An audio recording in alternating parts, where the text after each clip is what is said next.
Let us wait for 1 minute for others to join.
Hi everyone. So today's topic would be inflation. And after this class, please join the next class after this with the new link, which I already have shared in the group. Okay.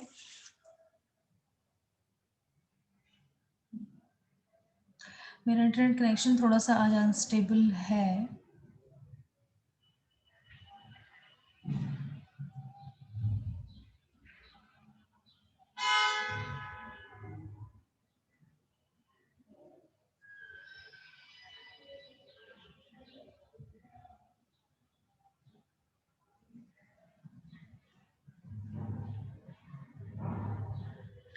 So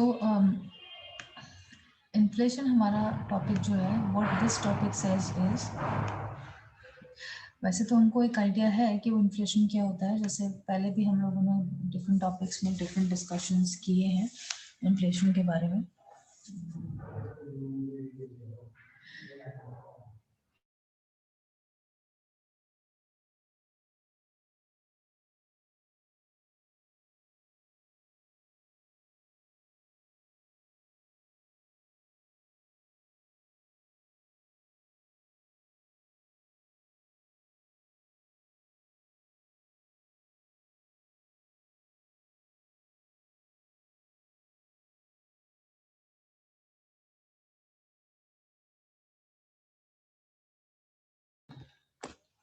So, in general language, we know that the continuous rise in the prices of any good or service is inflation. But basically अब economics में inflation को major कैसे करते हैं, inflation actually में किस good के लिए हम कैसे कैलकुलेट करते हैं, और वेदर इट इज़ गुड और not, although it is never good, but अगर इसको हम इन्फ्लेशन को ठीक समझना चाहते हैं कि what level, to what extent it is okay for an economy, and in any case if inflation is there, then what exactly can we do so that the inflation can be a better you can say a better thing for the economy, so that we can just think that or it can how it can be a better thing for the economic growth. ये सब कुछ हम इस topic में पढ़ने वाले हैं. So inflation basically है क्या, is a rise in the general level of prices of goods and services in an economy over a period of time. Over a period of time से मतलब है कि आज अगर किसी चीज का प्राइस x है, तो obviously after over a period of time, say tomorrow, day after, or maybe after 10 days or next month or after 2 months, whatever, जैसे time change होगा, the price of the same product will be x plus 1 or x plus 2, x plus 100, whatever. जो आज price है उसमें कुछ addition हो जाएगा. Ma'am आपकी वॉइस बहुत Yes? ज्यादा ब्रेक हो रही है. ब्रेक हो रही है, अभी क्लियर है बेटा?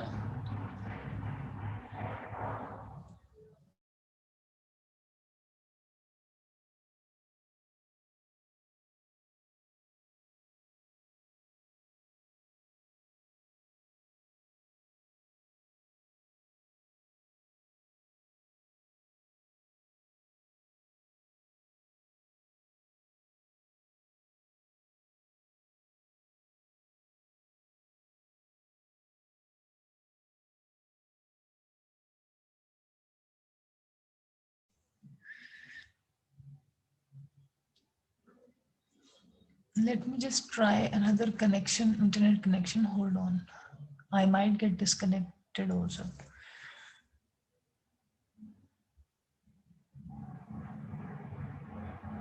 Voice is not clear, ma'am. Ma'am voice बहुत ज्यादा ब्रेक हो रही है. Beta, I'm trying to connect with the other internet network. Just give me a minute. I hope now this is better. I have connected with the other internet connection of mine. Okay, now it is perfect. Is it okay now? Ma'am better. ठीक है. सो inflation basically is a rise in the general level of prices, कि एक time से दूसरे time में अगर हम किसी भी गुड की प्राइस को कंसिडर करते हैं या कंपेयर करते हैं, तो उसका प्राइस अगर बढ़ जाता है, उस पर्टिकुलर कंडीशन को या उस पर्टिकुलर सिचुएशन को हम इन्फ्लेशन कहते हैं इकोनॉमिक्स में. With when the general price level increases, general price level का मतलब है कि जो एमआरपी हमारे प्रोडक्ट्स पे होती है, मैक्सिमम रिटेल प्राइस, वो प्राइस सपोज कुछ भी है, और हम उस कोई भी एक रिस्पेक्टिव प्रोडक्ट को किसी एक प्राइस पर मार्केट से हम परचेज कर सकते थे, और हमें आफ्टर सम टाइम वो ही same product with same quality and same quantity हमें उस प्राइस पर नहीं मिल पाता, और एक हायर प्राइस हमें उसको पे करना पड़ता है. तो इसका मतलब क्या हुआ कि बेसिकली जो रुपी है या करेंसी है, वो अपनी वैल्यू को कम कर रहा है. यानी कि हम सपोज पहले 100 रुपीज़ में अगर कुछ एक्स क्वांटिटी किसी प्रोडक्ट का खरीद पाते थे, अब उसकी प्राइस राइज होने की वजह से हम 100 रुपीज़ में वो सेम क्वांटिटी नहीं खरीद पाते, और हम उसकी क्वांटिटी शायद कुछ कम खरीद पाए. या सपोज 100 रुपीज़ पर केजी कोई प्रोडक्ट आता था, अब वो 120 पर केजी आता है, तो ऑब्वियसली 100 रुपीज़ में हमको 1 केजी नहीं मिलेगा, बट 20% उसकी क्वांटिटी कम होकर हमको मिलेगी. Right? So basically inflation is that thing which actually reduces the value of the money also, which means that we are able to get a lesser quantity of the same product or good or any service in the economy. So money basically loses its purchasing power. उतना same purchasing power money का नहीं रहता because of inflation. ठीक है. सो inflation is also state in which the value of money is falling and price is rising. Money का जो value है वो कम होता जा रहा है, और प्राइस जो है गुड्स या सर्विसेज का वो बढ़ता जा रहा है. और इकोनॉमिक्स में हम इन्फ्लेशन को general rise in prices measured against the standard level of purchasing power, हमें इकोनॉमिक्स में इन्फ्लेशन को इस तरह से रेफर करते हैं कि basically general rise in prices होता है, और standard level of purchasing power जो मनी का है वो बेसिकली एक तरह से कम होता है. And there are several variations of inflation used popularly to indicate specific meanings. Now sometimes people use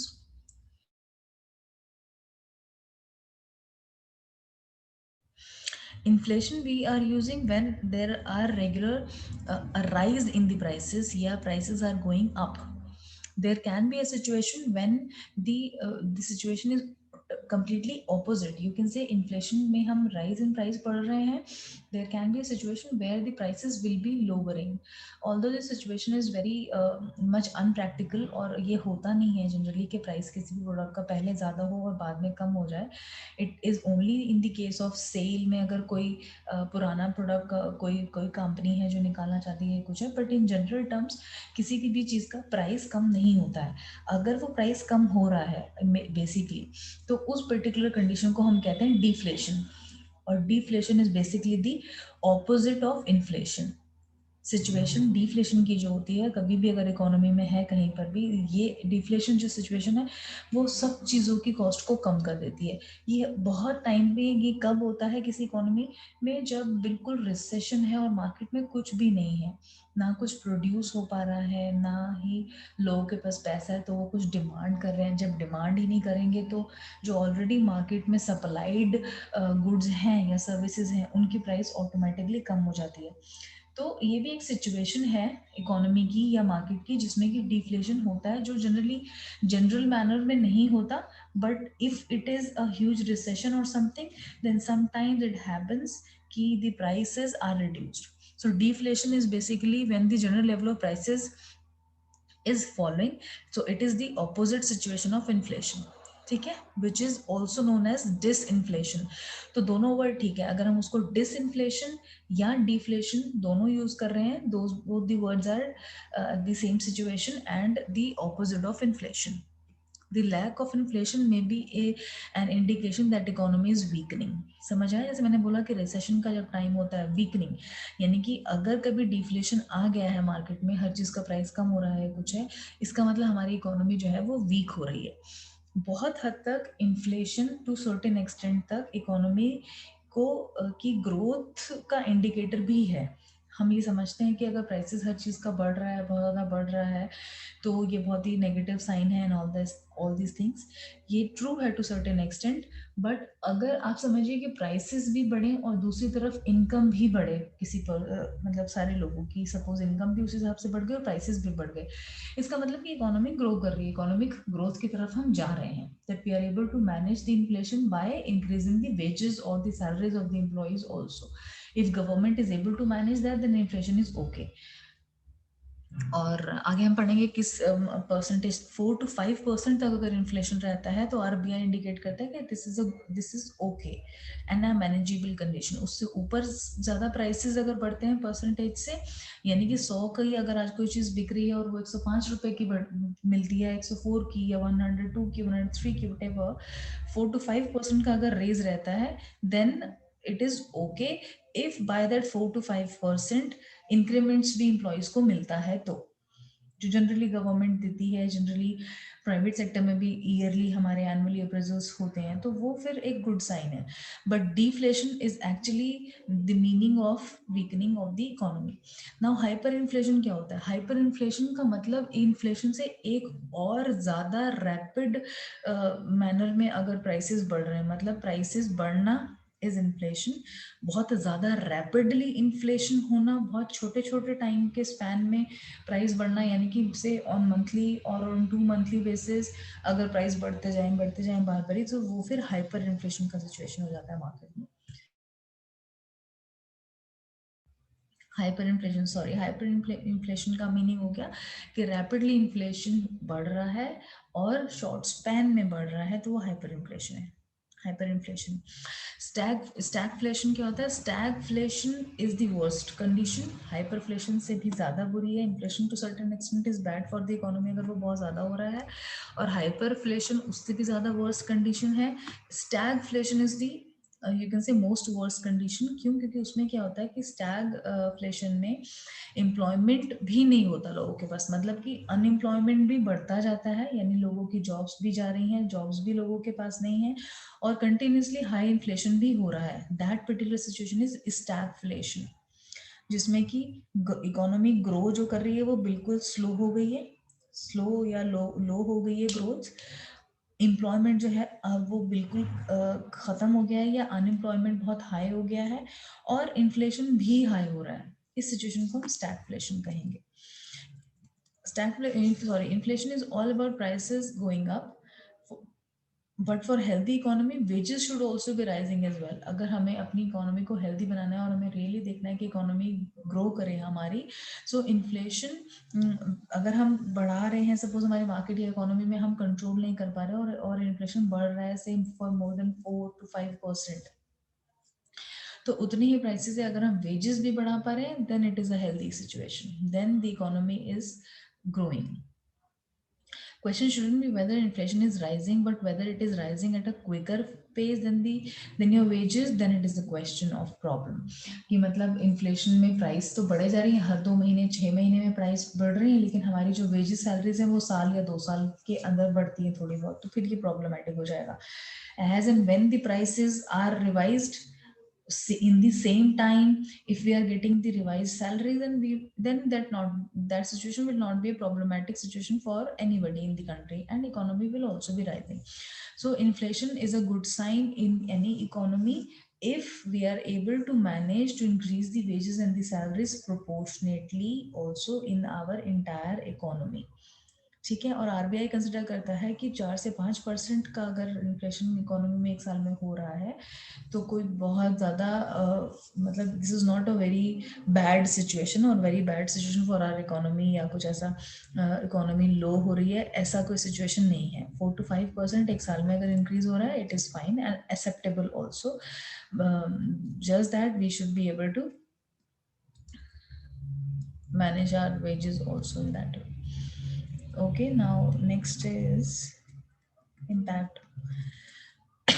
inflation अगर मार्केट में है, market in the sense, whenever I use the word market in economy, that means I'm referring to the entire economy और entire country. तो impact क्या पड़ता है inflation का? Inflation का इम्पैक्ट पूरी इकोनॉमी पे क्या है? Inflation affects the pattern of production. Shift in production pattern takes place from consumer goods to luxury goods.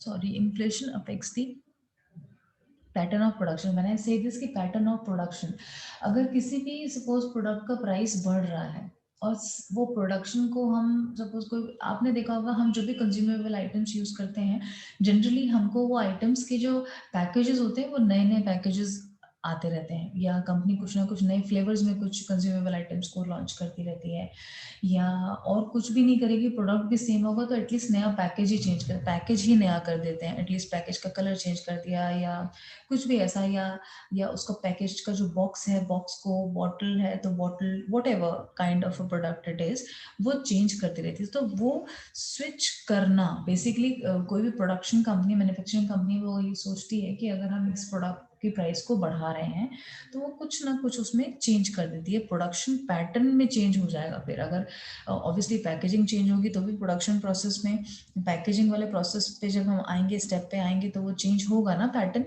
तो एट टाइम ऐसा होता है कि कंज्यूमर गुड्स को कंपनीज या प्रोड्यूसर्स जो हैं वो कुछ हद तक थोड़ा और लग्जरियस बनाने की कोशिश करते हैं, so that they can earn more money on that. Same price, हम सेम एग्जैक्ट प्रोडक्ट का एग्जैक्ट सेम पैकेज का ज़्यादा प्राइस देने में कंज्यूमर्स रेडी होते ही भी नहीं है, and it is actually they find problem in paying the price more. Suppose हमको हर मंथ का कंज्यूमेबल आइटम है जिसके लिए हम एक रिस्पेक्टिव अमाउंट दे रहे थे, ऑल ऑफ अ सडन किसी मंथ में वो अमाउंट एकदम से बढ़ जाए. हमें पता है कि हम एक चीज़ हर महीने, हर मंथ में एक रिस्पेक्टिव प्राइस पे लेते हैं, और वो अचानक से बढ़ जाए तो हमें मतलब पता भी चलती है वो चीज़. और दूसरी बात होती है कि अगर उसका पैकेज एंड एवरीथिंग चेंज होगा तो to certain extent we would not mind paying 2 3 4 or 5 10 pennies more, bucks more. तो ये इस वजह से जो इन्फ्लेशन का एक इफेक्ट ये भी आता है कि जब प्राइस बढ़ ही रहा है किसी भी चीज़ का, तो थोड़ा सा लग्जरी गुड को में कन्वर्ट कर देते हैं प्रोड्यूसर्स. ऑन इन्वेस्टमेंट पे क्या इफेक्ट है? Inflation discourages entrepreneurs in investing as the risk involve in the future production would be very high. अब इम्पैक्ट या इफेक्ट जो हम इन्फ्लेशन का पढ़ रहे हैं वो इन्वेस्टमेंट पे ही पड़ता है, कि जो भी बिजनेसमैन होते हैं वो इन्वेस्ट करना ज़्यादा पसंद नहीं करते, वो बहुत ज़्यादा प्रोडक्शन को प्रोड्यूस करने का रिस्क नहीं लेना चाहते. वो सोचते हैं कि प्राइसेस तो बढ़ रही हैं, अगर हमने ज़्यादा प्रोड्यूस किया, पता चले हम ना बेच पाएँ, हाई प्राइस पर लोग ना खरीदें, तो वो उसको प्रॉपर सेल ही नहीं कर पाएंगे, और अगर उनका सारा प्रोड्यूस्ड मटेरियल सेल नहीं हुआ तो उनका अल्टीमेट लॉस है. बिकेगा ही नहीं तो अपने लिए तो कोई प्रोड्यूस करता ही नहीं है, मार्केट के लिए प्रोड्यूस होता है, ठीक है। Inflation also results in black marketing. बहुत बार क्या होता है, अगर प्राइसेस बढ़ने का लगता है कि हमें बढ़ने वाला है, अब आज प्राइस थोड़ा सा बढ़ा है, फिर लगता अगर टेंटेटिवली लगता है कि 2 महीने बाद फिर से शायद प्राइस बढ़ जाएगा, तो लोग ब्लैक मार्केटिंग शुरू कर देते हैं उस पर्टिकुलर प्रोडक्ट की। वो करते कैसे, जो प्रोड्यूसर्स हैं उनके पास पैसा है, जो सॉरी प्रोडक्ट है, जो सेलर्स हैं उनके पास स्टॉक में है प्रोडक्ट या कोई भी गुड या कोई भी सर्विस को, वो होल्ड कर लेते हैं फ्यूचर के लिए कि जब और प्राइस बढ़ेगा हम तब बेचेंगे ताकि और ज़्यादा प्रॉफिट हो। आज 100 रुपये में बिक रहा है, हो सकता है 2 महीने बाद इसका प्राइस 110 रुपये हो जाए या वटेवर, तो हम ज़्यादा प्रॉफिट पे इसको निकालेंगे। प्रोडक्ट तो सेम ही है और रख लेते हैं इसको 1 महीना 2 महीना और उस टाइम पीरियड पे शॉर्टेज हो जाता है मार्केट में। जिस प्रोडक्ट का शॉर्टेज हो जाता है और सपोज कोई पर्सन को वो चीज़ लेनी बहुत इंपॉर्टेंट है, तो हम उसी टाइम पीरियड में उस प्रोडक्ट के लिए महंगा भी देने के लिए, पैसा थोड़ा ज़्यादा देने के लिए भी रेडी हो जाते हैं कि हमें सपोज कोई बहुत नेसेसिटी है किसी चीज़ की और वो मार्केट में नहीं मिल रहा, हम कोई पर्सन बोलता है मैं तुम्हें ला कर दे दूंगा, तुम्हें 10-20 रुपये मुझे एक्स्ट्रा देने होंगे या 100 रुपये एक्स्ट्रा देने होंगे या 2000 रुपये एक्स्ट्रा देने होंगे, जो भी उसका कॉस्ट है उसके हिसाब से प्रोपोर्शनेटली, तो वी गेट रेडी। तो इसको कहते हैं ब्लैक मार्केटिंग शुरू हो जाता है। इन्फ्लेशन का ये रॉन्ग इम्पैक्ट है। Effect of inflation is felt on distribution of income and wealth and on production also. People with fixed income group are worse sufferers for the inflation. जिनकी income नहीं बढ़ती है, जिस इनकम जो लोगों की इनकम नहीं बढ़ रही है और प्राइसेस बढ़े जा रहे हैं, उनके लिए थोड़ा प्रॉब्लम होता है इन्फ्लेशन की सिचुएशन में कि इनकम नहीं बढ़ रही है और उनको सेम इनकम में ही अब ज़्यादा प्राइसेस पर अपने वांट्स जो भी हैं या नेसेसिटीज हैं उनको फुलफिल करना है। Entire economy must absorb repricing costs as price list labels.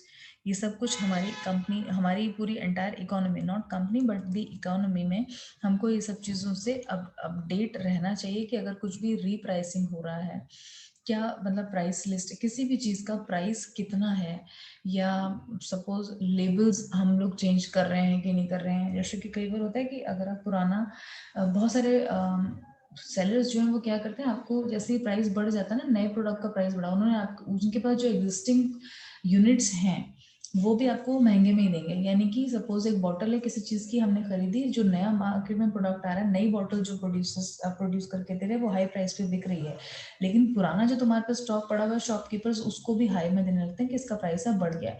तो एमआरपी लिखा 100 रुपये है, वो अगर चार्ज करें 110, this also happens. That should not be the case. इधर दी you can say the price or the MRP which is printed on that product should be changed or something, then basically people would be able to absorb that repricing thing, और जो higher price पे product बिक रहा है या market में आएगा उस पर हम तभी प्राइस देने के लिए भी रेडी होंगे जब हमें पता होगा कि ये नया प्रोडक्ट है, सेम प्रोडक्ट है, पुराना वाला पुरानी पैकेजिंग है, पुराना ही कॉस्ट प्रिंटेड है, तो nobody would be going for the repricing. If the inflation rate is greater than that of the other country, the domestic products become less competitive. ये भी एक इन्फ्लेशन का प्रॉब्लम है कि अगर हमारी कंट्री में हमने प्राइस इतना ज़्यादा राइज कर दिया कि दूसरी कंट्रीज में वो प्रोडक्ट जिस प्राइस पे बिक रहा है वो प्राइस कम है। सपोज हमारी कंट्री में एक XYZ प्रोडक्ट है जिसको हम पहले से एक्सपोर्ट करते थे, अब वो हमारी कंट्री में महंगा हो गया, लेकिन जिस कंट्री को हम एक्सपोर्ट करते थे वो खुद ही उस प्रोडक्ट को बना पा रहे हैं या अवेलेबल है, वहां पर प्राइस उसका नहीं बढ़ा, तो कोई हमसे इम्पोर्ट ही नहीं करेगा हायर प्राइस पे। तो एक ये भी इन्फ्लेशन का इम्पैक्ट पड़ता है कि डोमेस्टिक प्रोडक्ट फिर लेस कॉम्पिटिटिव हो जाते हैं ग्लोबल मार्केट में। Now people sorry it is they add inefficiencies in the market and make it difficult for the companies to budget and plan for long term. अब अगर inflation continuously market में रहेगा तो जो लोग, हर कंपनी क्या करती है, बजट बना के चलती है कि हमें इतना बजट हम प्रोडक्शन में लगाएंगे, इतना पैसा प्रोडक्शन में लगाएंगे, इतना पैसा पैकेजिंग में लगाएंगे, इतना पैसा सैलरीज पे लगाएंगे, इतना पैसा हम लोग, मतलब हर चीज़ का बजट होता है कि वो पहले से लेके चलते हैं, तो टोटल हमारे खर्चे अप्रोक्सीमेटली इतना आएगा और हमें ये प्रोडक्ट इतने में बनके तैयार मिलेगा। अगर उन सब चीज़ों का हमने बजटिंग कैसे करेंगे, अगर प्राइसेस बढ़ते जाएंगे, आज हमने आज के प्राइस के हिसाब से बजटिंग कर लिया, 2 महीने बाद प्राइस बढ़ गया, किसी भी चीज़ का बढ़ गया, चाहे रॉ मटेरियल हो गया या कोई, अब सपोज जो एम्प्लॉयज़ हैं, एम्प्लॉयज़ भी अब मार्केट में एक्सपेंसिव उस पर मिल रहे हैं या हाई पैकेज पर मिल रहे हैं, तो वो एक तरीके से कॉस्ट ही है बिजनेस की। तो देन बजटिंग में प्रॉब्लम आ जाता है। इनएफिशिएंटली मार्केट में बिजनेसमैन या एंटरप्रेन्योर्स जो भी हैं वो नहीं कर पाते प्रॉपर बजटिंग और लॉन्ग टर्म प्लान नहीं कर पाते कि वो किस प्राइस पर या किस कॉस्ट पर रखें। एज्यूम करें कि बजटिंग करेंगे, कल को अगर प्राइस फिर से बढ़ गया तो उनका बजट बिगड़ जाएगा।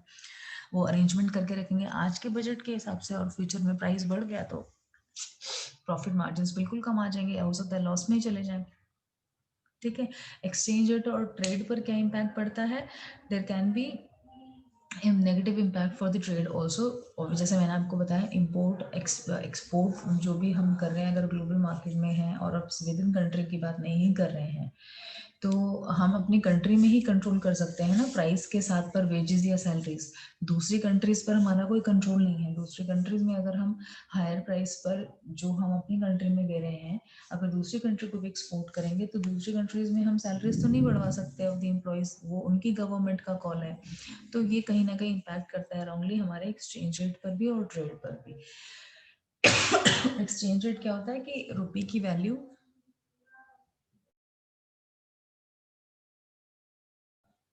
हमारी करेंसी की वैल्यू दूसरी करेंसीज की एक्सचेंज में क्या है वो एक्सचेंज रेट होता है। टैक्सेस, हायर टैक्सेस, इन्फ्लेशन जो है गवर्नमेंट इसकी वजह से टैक्सेस रेट भी हाई कर देती है। जैसे कि किसी प्रोडक्ट पे पहले वो 10% चार्ज कर रही थी जीएसटी, हो सकता है अब 11% 12% आता है ना न्यूज़ में कि गवर्नमेंट ने 12% कर दिया है इस XYZ प्रोडक्ट पे, या फूड आइटम्स पे 6% कर दिया है व्हाटएवर। तो वो हायर रेट्स होते हैं टैक्सेस के क्योंकि गवर्नमेंट की इनकम तो बेसिकली यही है, गवर्नमेंट अपनी इनकम भी तो देखेगी। तो अगर प्राइसेस बढ़ रहे हैं हर चीज़ के तो गवर्नमेंट टैक्स भी हाई कर देती है टैक्स पेयर के लिए। हम हर चीज़ पर टैक्स देते हैं, आपने देखा होगा। हम जो इनकम अर्न करते हैं बेसिकली उसमें से टैक्स कट के ही हमको इनकम मिलता है और जो जो टैक्स देने के बाद हमको इनकम मिलती है उस इनकम पे भी हम हर तरीके से कोई भी प्रोडक्ट खरीदते हैं उस पर हम टैक्स देते हैं। आप कुछ भी चीज़ ले लीजिए, हमारा कंज्यूमेबल आइटम है, हम घर में अपना कुछ भी जो यूज़ करते हैं प्रोडक्ट हम लेके आते हैं जो पैक्ड प्रोडक्ट होता है उस पर लिखा होता है ना MRP is this inclusive of all taxes, यानी कि उस पैसे में से कुछ ना कुछ पैसा percentage in the form of taxes government को ऑलरेडी जा चुका है तभी वो हमें मिल रहा है। तो गवर्नमेंट अगर उस पर्टिकुलर प्रोडक्ट पर टैक्स बढ़ा देगी तो ऑटोमेटिकली एक तो प्राइस वैसे ही था और अगर टैक्स बढ़ा दिया तो प्रोड्यूसर तो ऑलरेडी टैक्स को वो प्राइस को ज़्यादा बढ़ाएगा क्योंकि वो टैक्स अपने पॉकेट से नहीं पे करेगा और उसको कंज्यूमर से ही निकालना है। और एक्सपोर्ट और बैलेंस ऑफ ट्रेड में भी इन्फ्लेशन का यही है कि higher the inflation rate in the other countries they will increase our imports and reduce the exports. Inflation क्या क्या कॉजेस से हो सकता है? इन्फ्लेशन होता ही क्यों है? प्राइस हमें बढ़ाने की जरूरत पड़ती क्यों है? क्यों बढ़ने की जरूरत है किसी भी प्राइस को? तो कॉजेस क्या हो सकते हैं? पहला है डिमांड पुल इन्फ्लेशन। एक इन्फ्लेशन होता है कि हमारे पास किसी भी प्रोडक्ट की डिमांड बहुत ज़्यादा है, मतलब मार्केट में कंज्यूमर्स जो हैं कंज्यूम करने के लिए उस एक पर्टिकुलर गुड को या सर्विस को डिमांड बहुत ज़्यादा होगी और सप्लाई लिमिटेड है, सप्लाई नहीं है। तो एक तो ये रीज़न बनता है इन्फ्लेशन का। उस पर्टिकुलर प्राइस हाइक को हम बोलते हैं डिमांड पुल इन्फ्लेशन, जिसमें कि डिमांड बहुत ज़्यादा है सप्लाई नहीं है तो लोग तो सप्लायर्स या प्रोड्यूसर्स किसी भी इकोनॉमी में जो उस प्रोडक्ट के हैं या गुड के हैं या सर्विस के हैं वो उसका पैसा बढ़ा देते हैं। पैसा बढ़ाएंगे तभी लोग क्या कर पाएंगे, फिर वो सेम पैसे में कम जो है खरीद पाएंगे चीज़। जैसे मैंने आपको बताया 100 की जगह 120 अगर हम कर दें तो बेसिकली अब हमें 120 में वो चीज़ मिल रही जो 100 में मिल रही थी, तो अब हम कम बेसिकली डिमांड करेंगे। तो उस डिमांड को कंट्रोल करने के लिए जो डिमांड की वजह से प्राइसेस बढ़ते हैं और सप्लाई जो हमारे पास लिमिटेड है उसको मीट करने के लिए प्रॉपर डिमांड से या डिमांड को मार्केट में कम करने की वजह से भी प्राइसेस एट टाइम बढ़ते हैं। तो वो सिचुएशन हो गई डिमांड पुल इन्फ्लेशन। दूसरा होता है cost push inflation. Cost push जैसे नाम है, कॉस्ट किसी भी चीज़ को बनाने का जो पैसा लगता है, किसी भी गुड को सर्विस को आप तक पहुंचाने का, पूरा तैयार करके प्रोडक्ट को बनाकर आपको देने का जो कॉस्ट है वो 10 मिनट्स बचे इस मीटिंग के लिए, इसके बाद प्लीज़ नेक्स्ट वाली ज्वाइन कर लीजिएगा, मैं आगे इसी को कंटिन्यू करूँगी। तो बेसिकली कॉस्ट अगर हमारी बढ़ गई किसी भी चीज को बढ़ाने प्रोड्यूस करने की कॉस्ट अगर हमारी बढ़ गई है तो ऑब्वियसली हमें प्राइस बढ़ाना ही पड़ेगा। यानी कि अगर मैं कोई एक प्रोडक्ट बेचती हूँ, फॉर एग्जांपल मैं एक सेलर हूँ या प्रोड्यूसर हूँ, मैन्युफैक्चरर हूँ किसी चीज की, और मुझे एक प्रोडक्ट की generate, I'm sorry, can I take this call? Yes, please. Yeah.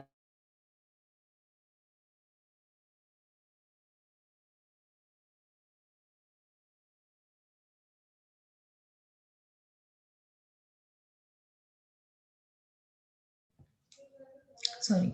तो अगर सपोज हम कोई भी प्रोडक्ट पहले किसी 10 रुपए की कॉस्ट पर प्रोड्यूस करते थे और हम उसको 15 रुपए में बेचते थे फॉर एग्जाम्पल, और अब हमको उसको प्रोड्यूस करने की कॉस्ट 12 रुपीज है, 10 से 12 हो गई, तो क्या हम उसको 15 रुपीज में बेचेंगे? पहले हम 5 रुपीज का मार्जिन अर्न कर रहे थे, अब हम सिर्फ 3 कर पाएंगे। ऑटोमेटिकली हमको प्राइस बढ़ाना ही पड़ेगा। तो वो प्राइस जो बढ़ा वो कॉस्ट पुश इन्फ्लेशन हुआ, कि हमारा कॉस्ट पुश हुआ या कॉस्ट इंक्रीज हुआ, इसकी वजह से प्राइस भी इंक्रीज हुआ। दूसरा है कि डिमांड ज्यादा था तो डिमांड ने प्राइस को एक तरह से पुल करके बढ़ा दिया। That is what it is. दो तरह का एक तरीके से हमारे पास कॉजेज हैं जिसकी वजह से प्राइस जो है मार्केट में इंक्रीज किसी भी गुड का होता है। अब दो तरीके से मेजरमेंट कर सकते हैं हम इन्फ्लेशन को। किसी भी कंट्री में हम इन्फ्लेशन को मेजर कैसे करें? अभी प्रॉब्लम है कि ठीक है, वी एज द इकोनॉमिस्ट, अगर हम इकोनॉमिस्ट हैं तो हमें बोला जाए ठीक है, you measure what is the inflation rate in the country, how will we measure, what we will do? So there are two things. किसी भी मार्केट में किसी भी प्रोडक्ट को का एक प्रोसेस, मैं आपको जनरल प्रोसेस बता देती हूँ कि क्या होता है।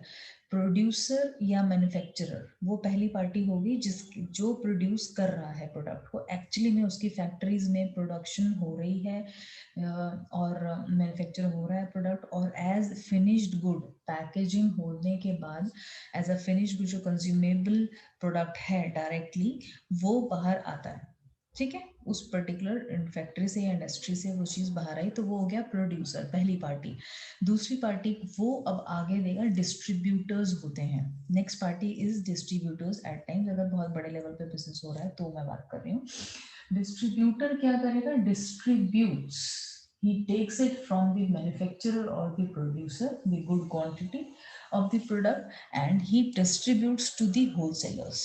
Now wholesalers become the third party. Wholesaler कौन होते हैं?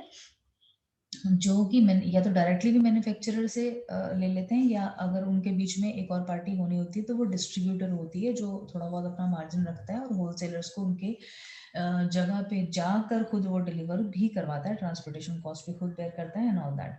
तो होलसेलर्स कौन होते हैं?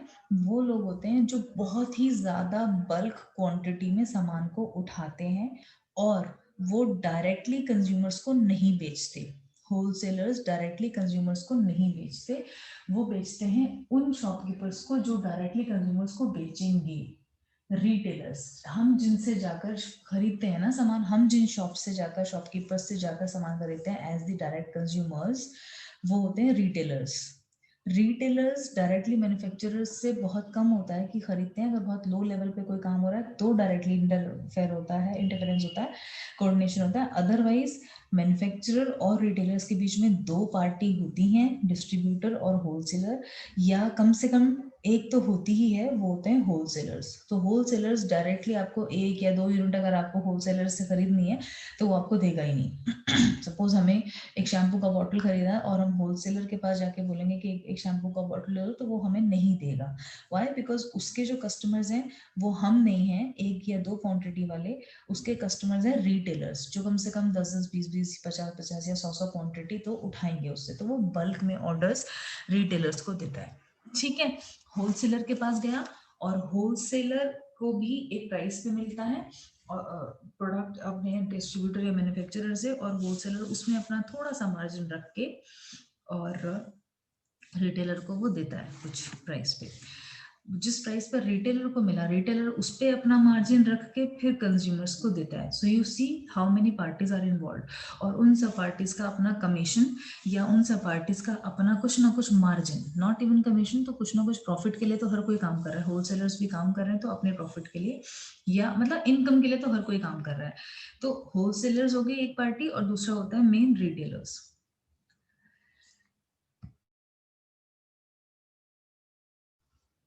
ठीक है, तो ये मैंने आपको पूरा प्रोसेस इसलिए बताया, पार्टीज इसलिए बताएं क्योंकि जब हम मेजर कर रहे हैं इन्फ्लेशन तो दो लेवल पर हो सकता है, या तो होलसेल प्राइस इंडेक्स पे या रिटेल प्राइस या कंज्यूमर प्राइस इंडेक्स पे। ठीक है, दो चीजें। होलसेलर वो हो गया जो बेसिकली रिटेलर्स को एक ह्यूज क्वांटिटी सप्लाई करता है शॉप्स पर, शॉपकीपर्स पे, और वो डायरेक्टली कंज्यूमर्स के टच में नहीं होता। उन लोगों को बेचता है जो डायरेक्टली कंज्यूम करने के लिए नहीं खरीद रहे हैं। Wholesaler is not connected with the direct या फिर एंड यूजर को कनेक्ट नहीं करते हैं। और रिटेलर्स होते हैं जो कि फाइनल कंज्यूमर जो है, जो अब उससे खरीद कर प्रोडक्ट को आगे बेचेगा नहीं और खुद कंज्यूम करेगा फाइनल। तो जो कंज्यूमर लाइक अस, हम लोग जो खरीद के हम लोग यूज करते हैं, कंज्यूम करते हैं कोई भी चीज को, हम आगे बिजनेस के लिए अगर कर रहे हैं तो maybe we are not the end user of the product and maybe we are using it just for the business and we will also sell it further. तो जो मैक्सिमम रिटेल प्राइस किसी भी product पे printed होता है, जो हम देखते हैं एमआरपी जिसको हम बोलते हैं, that is maximum retail price. उस प्राइस से ज्यादा प्रोडक्ट का प्राइस मार्केट में नहीं हो सकता, कोई भी नहीं बेच सकता। और उस प्राइस पर भी हम चाहें तो बार्गेन कर सकते हैं क्योंकि उसमें हर किसी का मार्जिन इंक्लूड होता है। हो सकता है रिटेलर उसमें बहुत अच्छा मार्जिन रख रहा हो अपना, सपोज 100 रुपए की कोई बोतल है और वो हमें 100 रुपए की दे रहा है, उस पर एमआरपी 100 रुपीज है। हो सकता है उस तक पहुंचते पहुंचते वो 85 की या 80 की पड़ी हो, तो वो 15 या 20 रुपए हमसे ले रहा है। तो हो सकता है हम, अगर हम उसको 100 की जगह बोले 95 की दे दो, तो शायद वो थोड़ा प्रॉफिट मार्जिन उसका कम हो जाएगा, बट वो लॉस में नहीं रहेगा। So MRP is always a negotiable price, जो हम कर सकते हैं, हम करते नहीं हैं। उसने जितना प्रिंटेड है हमें उतना ही देना है, because there are so many margins which are involved. और हर पार्टी के मार्जिन को कंसीडर करते हुए प्रोड्यूसर जो है एक प्राइस फिक्स करता है, जो मार्केट में एक किसी भी प्रोडक्ट पे टैग प्रिंटेड होता है, उसमें सबके मार्जिन्स भी इंक्लूड होते हैं। ठीक है, सो इन्फ्लेशन को मेजरमेंट करने के दो इंडेक्स हो गए। होलसेल प्राइस इंडेक्स, इसमें हम होलसेल वाले लोगों को, जो होलसेलर्स हैं बेसिकली, वो जिस प्राइस पे खरीद रहे हैं, या तो हम सिर्फ उसी को कंसिडर करें उस प्राइस को और अपना इन्फ्लेशन का रेट जो है हमारा इन्फ्लेशन को कैलकुलेट करें, या फिर हम कंज्यूमर प्राइस इंडेक्स को देखें कि जिस प्राइस पे हम कंज्यूमर को एक्चुअली में बेच रहे हैं। यानी हम पहले कंज्यूमर को अगर 100 रुपीज में बेच रहे थे और कंज्यूमर को अब हम ज्यादा में बेच पा रहे हैं और कंज्यूमर ले भी रहा है, सो या तो हम कंप्लीटली वो प्राइस इंडेक्स उठाएं, इंडाइसेस उठाएं, या फिर होलसेल वाला इंडाइसेस उठाएं। ठीक है, दोनों चीजें हैं कि किसी भी एक कंट्री में रेस्पेक्टिवली हम इन दोनों में से कुछ भी एक अगर कंसिडर करके कैलकुलेट करते हैं, so we can have the inflation calculated और measured in terms of either wholesale price index और in terms of consumer price index or whatever. Manish, I'm in an online meeting for now. Hi, Manish.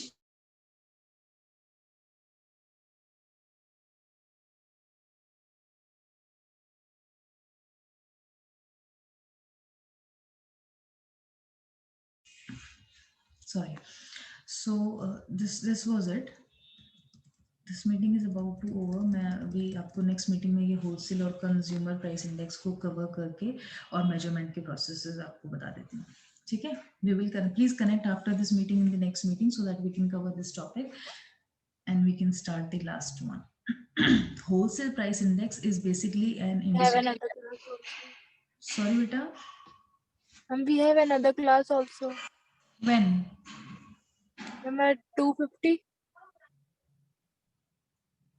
2:50. So we will connect for 10-15 minutes only in the next class. Will that be okay? Okay.